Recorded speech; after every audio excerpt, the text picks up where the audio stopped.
Hello and welcome to News Across Nigeria. I'm Joke Rogers. Coming up on the program today. Youth protests as meeting of northern governors and traditional rulers continue in Kaduna State.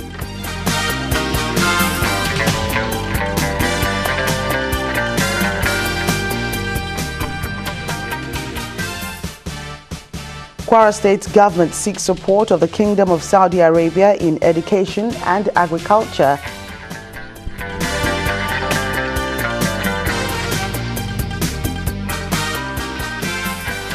And the Lagos State government reviews the sale of Lake Rice, fears hijack of the product.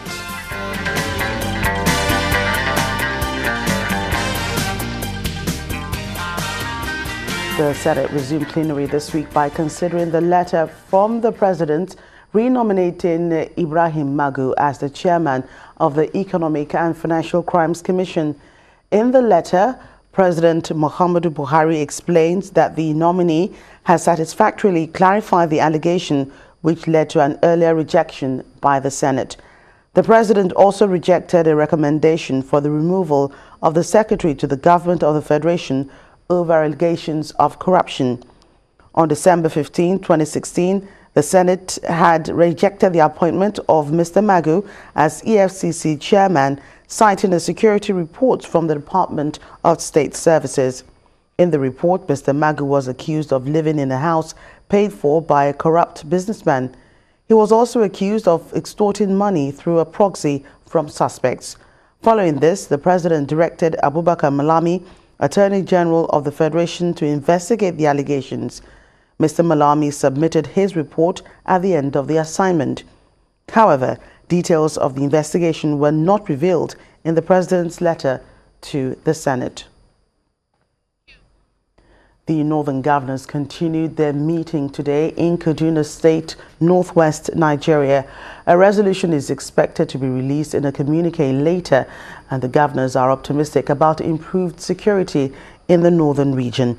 Already, measures are being put in place by the entire region to check the activities of herdsmen and Boko Haram terrorists. During yesterday's meeting, the governors agreed to tackle the killings in southern Kaduna and other parts of the north.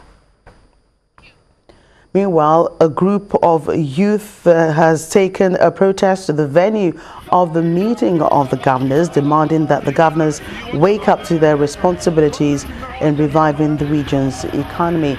The youth, who sang solidarity songs in a march to the government house, lament the rate of poverty and underdevelopment in the region, despite it being blessed with abundant natural and human resources.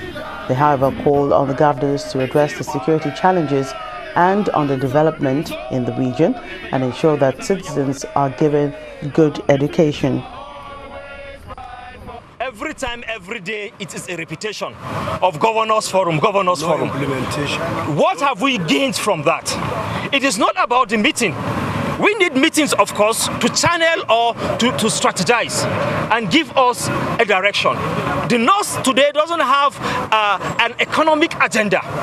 We don't have any political agenda. We are just there. And wheresoever the wind blows us, that is the direction we carry. And we cannot last if that is the situation. The North is known as a great region because of its population. But today, we do not have media that can back that up. And we know propaganda is what roots the politics today. So where are we heading to? We don't have future. And these are our leaders. That is why we are calling on them to wake up. If they do not wake up, we will wake them up. If they want good health, they should provide good facilities. It is here in Nigeria that Lagos, that is very, very responsible enough, collaborated with a northern state to produce rice. Because Lagos has the money, but Kebbi State has the land. Why can't we have much of such collaborations within northern states? Well, that protest was short-lived, with the police arresting some members of the group. The Kaduna State Commissioner of Police, Mr. Ayole Abe, told Channels Television that the police command is only enforcing an existing ban on rallies by the state government. The police boss insists that the police will not tolerate situations where any group or persons embark on a protest without a permit. they felt that all their 19 state governors are here and they want to see them and present some paper regarding their demands. And we felt that because of the present situation we are in, we have started getting peace in Kaduna state, and we would not want anything that would disrupt the peace of the state. So we had to invite them, to listen to them, and we spoke with them at length, and they saw reason and felt that that was okay with them, and they will find a better channel of communicating with their 19 state governors. The issue of ban, we continue to monitor situations, and if there is need to stop a particular protest, honestly, if we are sure that it's going to cause a breach of the peace, we will certainly stop it from happening.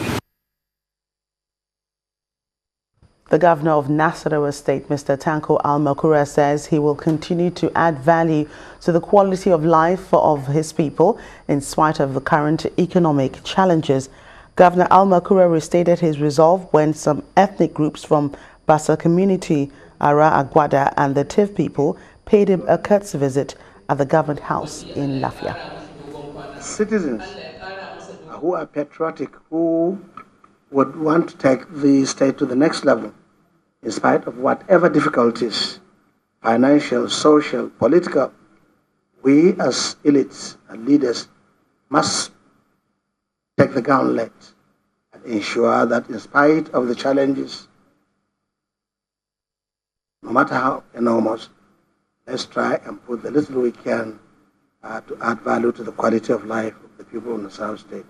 This we will continue to do so that we can give our people some leadership, some care, some hope, and a better future. The governor of Ondo State, Olusegun Mimiko, says an efficient workforce is key to the development of any state. The governor was speaking at the commissioning of a public service training institute in Ilaramukin in Ifedore local government area in the Central Senatorial District of the state. Dr. Mimiko has also sworn in Justice Temitayo Oshoba as the new acting chief judge of the state. The Ondo State governor may be on his way out of office, but that has not dampened his resolve to perform his duties before he formally hands over to his successor. In the name of the Father, in the name of the Son, in the name of the He commissions the Public Service Training Institute in Akure to serve as a breeding ground for public servants. We hope that this institute will be able to deliver generalized and customized training for public service of Ondo State, Southwest, and indeed the whole of Nigeria. And everybody that cares to avail himself of the wonderful opportunity here. Meanwhile, the judiciary in Ondo State gets a new acting chief judge, Justice Temitayo Oshoba. The post of the chief judge of the state became vacant after the retirement of Justice Olaseyinde Kumuyi a few weeks ago. Governor Mimiko performs the swearing-in ceremony with the State Commissioner of Justice and Attorney General. As I said, you don't need deep pockets. But you need pockets comfortable enough to make you independent and to be able to carry out your duties without everyday concern. In her acceptance speech, Justice Oshoba appeals to the judicial staff to maintain efficiency and service delivery. In view of the grandiose task ahead of us, I enjoin all of us as judges, magistrates, staff attorneys, directors, secretaries, court registrars, clerks, and other personnel serving in various capacities as staff of the judiciary to be dedicated to work.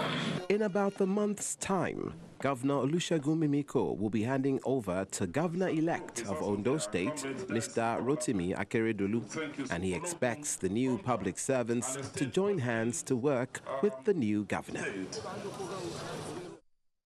When news across Nigeria returns, the Kwara State government solicits the support of the Kingdom of Saudi Arabia in education development. That's in a moment. Please stay with us.